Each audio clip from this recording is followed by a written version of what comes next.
Yo, check this out. Today we're watching 5 people who disappeared but would reappear years later. Look at the thumbnail, bro. It's like a little girl, and then they found her years later. She's all grown up in a freaking closet, bro. What the hell? We're about to find out about some missing children cases who are actually found. Try not to get creeped out, bro. Let's go. Tanya Cash grew up in Tanya Elizabeth, Cash. Pennsylvania. She lived with her father and her stepmother. Okay. In Look at her. 1996, She's a little she was girl, 14 dude. years She went old and missing. studied at Cornell Middle School. A 37-year-old security guard at the school named Thomas Hose would befriend Tanya. Thomas would often take her out of her classes to talk to her. What? One day, when he caught her skipping classes, he kissed her. As their relationship grew, Thomas would convince Tanya to run away from her home and come live with him. No way. On February 10th, 1996, Tanya Look at those blue eyes, bro. And left her home. Her parents thought she had just run away like she had done in the past and didn't report her missing until a week later when she still hadn't returned home. Due to her history of running away, the police would eventually give up the search after just a few days. No way. 10 years later, in 2006, a 24-year-old woman named Nikki Allen walked into a grocery store and told the owner that her name was Tanya Cash, and she was being held captive at the hands of Thomas Hose. What? And had been since she was a teenager. The police arrested Thomas. After escaping and Oh my God. Tanya wrote a book about her experiences called Memoir of a Milk Carton Kid, the Tanya Nicole Cash story.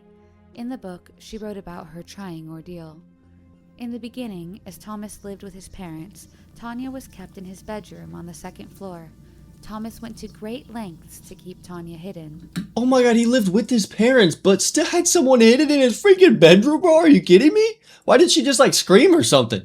She wasn't allowed to leave the bedroom and had to go to the toilet in a bucket. What? Most of the time, she ate only peanut butter and jelly sandwiches. That ain't very nutritious, bruh. Bruh. And a can of Faygo soda pop. Oh my God. About once a week in the night, Thomas would lead her down to a cellar with cold concrete floors to take a shower. She said in an interview, quote, "I was fine at first. I thought I was in love and felt my sacrifices were a labor of my love for Tom. What? Soon, however, the ordeal began to take its toll." In 2000, Thomas created a new identity for Tanya, Nikki Allen, and introduced her to his parents as his girlfriend that would be moving in with him. What After this, Tanya was allowed to leave the house occasionally with a strict curfew. 10 years later, after she was originally coerced to run off with Thomas, Tanya escaped. In 2007, Thomas pled guilty to 3 counts of involuntary deviant sexual intercourse, aggravated indecent assault, statutory sexual assault, interfering with the custody of a child. Lock him up, bro. Alright, next one. Stephen Kubacki was a Kubacki. student at Hope College, a small private Christian university near the southeastern shore of Lake Michigan. In February 1978, Stephen ventured out for several hours of solo cross-country skiing. Dope. He did not return home. Oh. A day later, when he still hadn't returned, he was reported missing. A massive search was conducted. Searchers found his skis and ski poles on the beach of Lake Michigan and footprints on the ice leading up to the lake, but none walking away. What? When the rescue crew flew over the area, it was reported that his footprints appeared to stop at the frozen water's edge. There was no sign that the ice had broken anywhere or any clue as to what had happened to Stephen. That's crazy. Later that day, his backpack was found in the same general area as his skis. Oh. No other clues would turn up, and it appeared that he vanished into thin air. He must be in the lake. Soon after. Then, 15 months later, on May 5th, 1979, Stephen walked up to his father's house and rang the doorbell. Stephen was surprised to know that he had been missing for 15 months. Whoa. He told his father he had very little memory of where he had been. What? Stephen said that he had suddenly woken up in Pittsfield, Massachusetts, 700 miles from where he went missing. Yo. In a meadow wearing clothes that did not belong to him. What the? He also had a small satchel beside him with maps in it, none of which were his. He said that he felt like he had recently been running. His father lived in Pittsfield, 40 miles from where he woke up. What? Other than that, he had no recollection of where he was or what happened to him in the last 15 months. Following his return, he refused to speak about his encounter with the media, since he had no recollection of it whatsoever. He refused to talk to a therapist since he said he didn't have to, as he didn't have any psychological problems. In 1983, Stephen got What his the master's hell in happened to this guy? and years later, a PhD in clinical psychology followed. Nice. Some would say that getting lost ultimately helped Stephen achieve his goal of helping others find themselves. That's fire. Okay, here's the next guy. In the 1900s, Dr. William Horatio Bates was a well-respected ophthalmologist William in New York Bates. City. In August of 1902, William wrote a note to his wife stating that he was called out of town to perform some major operation Okay. and that he was, quote, glad to get so much money for us all. He further added in his note that he was in a hurry and would write more details later. The note was strange, as He couldn't William text was her. It's the already a wealthy 1900s. man, and his excitement about money seemed odd. Strangely, William wouldn't return home and wouldn't write as he had said so in the note. Yo. When he failed to return, his wife started searching for him.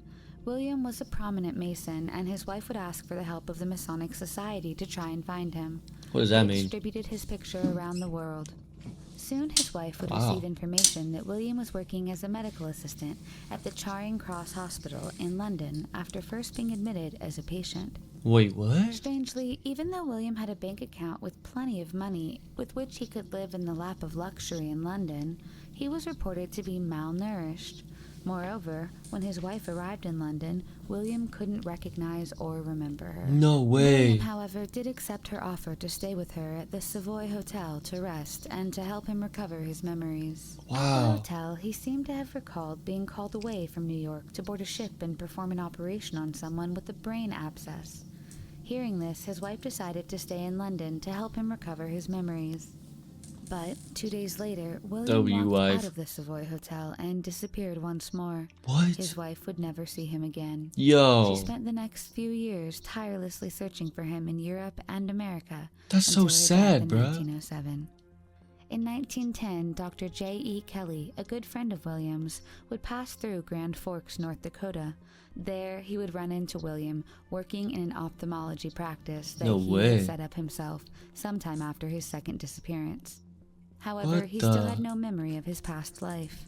Kelly convinced him to return to New York and to practice together as partners. William married 3 times. After being widowed twice, he married Emily C. Lyerman, What his the- longtime personal assistant. William never recovered his memories of his previous life, nor what had happened to him after his first disappearance. That's crazy, bruh. Whoa. Okay, the next one. Oh, look at this little Natasha girl. Ryan was a 14-year-old She's from the girl thumbnail. living with her parents in Rockhampton, Queensland, in Okay. 1998. On August 31st, 1998, Natasha was dropped off at her school by her mother. When she returned to pick her up, she wasn't there, and she was reported missing to police. An exhaustive and extensive search was carried out for her. In the month prior to her disappearance, Natasha had run away from home once, aided by her 21-year-old boyfriend, Scott Black. Oh, God. However, she was found 2 days later. Scott Good. was fined $1,000 in November of 1999 when he pled guilty to willful obstruction of police. That's it? He was asked if he knew anything about her second disappearance, to which he said he did not know anything about Natasha's whereabouts. 8 months after Natasha went missing, another girl by the name of Kira Steinhardt went missing while walking home from school. Oh, man. After following several leads, Huh? police arrested Leonard John Fraser. Yep, it was During him. Natasha's disappearance, several women had gone missing. The police suddenly began considering the possibility that Leonard was a serial killer and may have murdered Natasha as well. Wow. Hopes of finding her diminished, and she was soon declared legally dead, with the belief that Dude. she'd fallen victim to Leonard. Her family held a memorial service in Bundaberg, Queensland, on her 17th birthday in 2001. In 1999, Leonard confessed to 5 murders, including Kira's and Natasha's. The confession was believed to have been made in a deal with police to avoid the general population in jail, given the dim view inmates have on child rapists and killers. Then, on the 10th of April 2003, as the trial for Leonard was underway in Brisbane Supreme Court, police raided a house in Rockhampton. There they found Natasha Ryan, alive, Yo. hiding in a cupboard. It was found that Natasha had staged her disappearance and had been living with her boyfriend Scott since Bruh. disappearing on the 31st of August in 1998. Bruh. During her first year in hiding, Natasha had no contact with the outside world. She rarely left her boyfriend's home and stayed inside with the lights off and the curtains drawn. Wow. Whenever a visitor came over, she would hide inside a cupboard. Bro. For 4 years, they moved a number of times in the cover of night between properties in Yeppoon and Rockhampton. She had That's been living crazy. in Rockhampton for 6 months prior to being found. She in lived like this, 2003. like 2 days later, she Natasha wanted to live attended like her this. own murder trial and told the court that she had never met Leonard and did not know the witness who stated she had seen her with him before she went missing. A jury found Leonard guilty of 3 murders, and he was sentenced to 3 indefinite prison terms on the 13th of June, 2003. Wow. He died in prison on the 1st of January, 2007. Get what you deserve, man. In later interviews, Natasha said that by the time she wanted to reunite with her mother, it was too late. The lie had become too big, so she hid.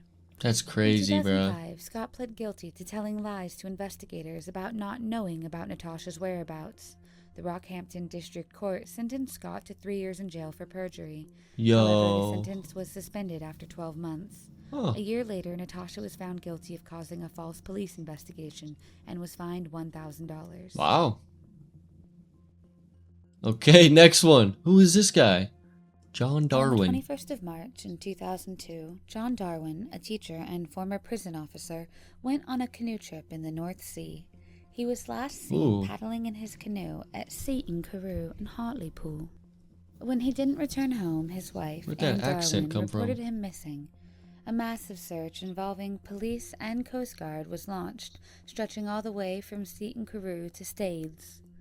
The following day, his double-ended paddle was found at the sea near Seaton Carew. However, no sign of John could be found. Oh, man. The search was later called off, and John was presumed dead. Months later, his smashed canoe would turn up at the North Gar, near a spot known locally as the Blue Lagoon. In April of 2003, Darwin was declared legally dead. His death certificate stated that after going out to sea, he probably encountered difficulties as a result of which he died. Wow. With the help of a death certificate, the grieving widow, Anne, was able to claim her husband's £25,000 life insurance policy, his £25,000 teacher's pension, his £58,000 prison service pension, as well as £4,000 in payouts from the Department of Work and Pensions. She got and rich. And £137 from a Norwich Union mortgage insurance policy. Okay. The total was £249,000. Darwin was presumed dead until 2007. In 2007, a man walked into a London police station claiming he was John Darwin. He told investigators that he had no memory of the last few years. What? He was able to give his name, date of birth, and personal details, but did not remember where he had been. Anne, in the interview, said she was overjoyed that her husband was alive. However, unknown to the Darwins, police had been investigating his disappearance, having received a tip that John might be alive and living in Panama.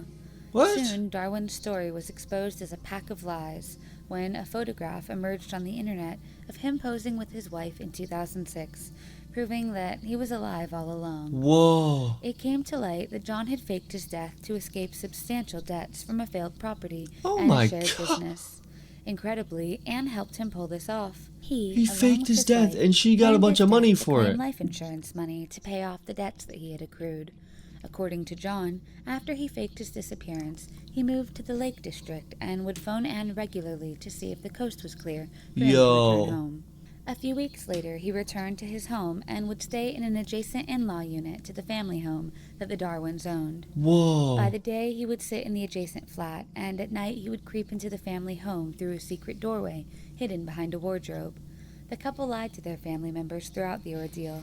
Even their own sons had no idea he was alive. Wow. He allegedly would stay in the in-law unit whenever family members would visit, or if his sons stayed overnight. Oh my God. Meanwhile, his wife pretended to friends, neighbors, and her 2 sons that her husband was dead. As time passed, John became more confident and would venture out, donning a hat and regularly limping to conceal his identity. One time, one of his tenants recognized him and asked, "Aren't you supposed to be dead?" What? John begged him not to tell anyone and got away with it. In 2006, Darwin came up with a new plan to move to Panama and live more openly. He applied for a birth certificate in the name of a dead boy who had been born around the same time as him. Using the birth certificate, he applied for a passport in the name of the dead child, John Jones. Oh, he's going to prison. His wife told their son she needed to start a new life and would be moving to Panama. The couple flew to Panama on the 14th of July in 2006, where they were photographed by a Panamanian property agent, and the resulting photograph was posted on the internet. Wow. They had planned to buy a house there. However, following a change in Panama's visa laws, John told his wife that their identities needed to be verified by UK authorities, and his alias would not pass this time. Wow. Darwin then decided to go back home and pretend to have been suffering from amnesia. However, by that time, the police were already investigating his disappearance after a colleague of Anne's had overheard a phone conversation between the couple. No way. Anne was convicted of 6 counts of fraud and 9 counts of money laundering. Whoa. And jailed for 6.5 years. Oh my She goodness. served 3.5. Darwin pled guilty to fraud, as well as 1 count of falsely obtaining a passport, and was jailed for 6 years and 3 months. He was released in 2011 after serving half his sentence. Wow. That's crazy, bro. He almost got away with it.